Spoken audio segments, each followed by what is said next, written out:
Hey guys, good morning. Ayan, so padong din sa basketan guys. Mag practice tayo niya itong bugoy.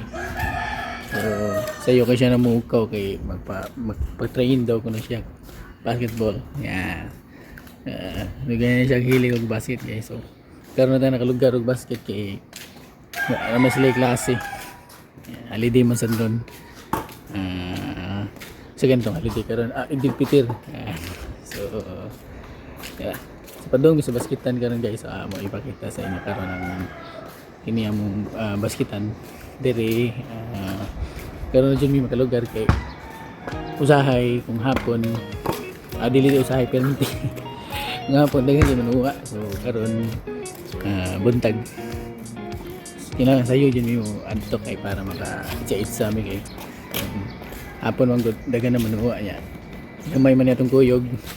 So ring gamaya. So, di pa ni siya kadua.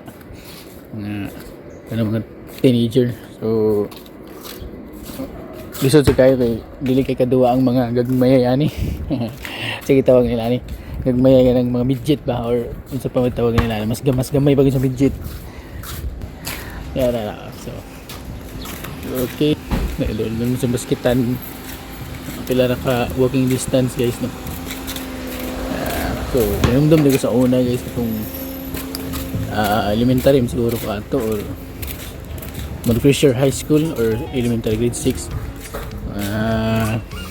gidula dito ning kuan kining barangay Babag kay diri mami sa Babag sa Lapu-Lapu ng Puyo. Gidula dito ani. So nani mga inter barangay league so una diya sa Merkado Upon. Okay, sa katong panahon nadula ako dito as midget midget sa una.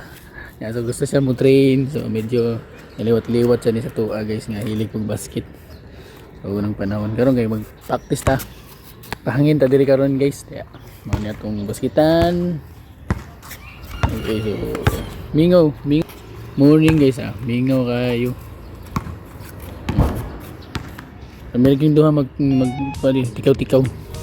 So ako na siya i-train og kuan shooting. Ano siya. Di pa kaya siya kaabot kay gamatoy pamanggod kayo good. Inoon kay kining bata bitaw nga hilig og basket, gamay og height pero makalit na siya tubo. Kay hilig mong basket. Ayan, gamay kayo.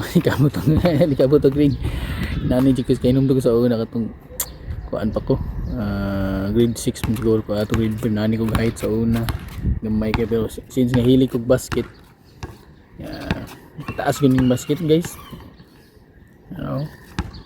so kaya pero height niya mura mag 4.5 pa siguro yung bata 4.3 practice mo na kung unang itudlo niya ang dribbling. So dapat pinakauna yun dapat yun sa pagbasket kay ang ginahanglan makatunan is ang ball handling. Kaya ang kanang shooting makatunan na siya katugayan. So dalira na siya katunon. Pero kaning ball handling kung di ka kamao tapos apil kag basket matravel man ka na guys. Usahay ka maratol ka na. So kinahanglan siyang ball handling. So umano akong gitudlo niya diya. Pwede na dito lang sa sulod sa inyong balay or sa gawas pwede na ni siyang katunan ng ball handling. Ayan, ako nang ginatudlo niya sa una. So karon medyo kamauna ni siya. Kamauna ni bata mo dala og bula. Alright, so sige guys, ako na i-set up ang camera. Yan. Tang nato diri guys. Tara. Sakto na siguro ni siya kung ako ay wide. Mas yung wide ay. So medyo taas-taas kitang wide. Oras ba na ako? Kung kani kay medyo gamay na kayang nakuha kanilang wide na lang so at least ako yung nakuha guys. Alright guys, so kamo na lang tanaw.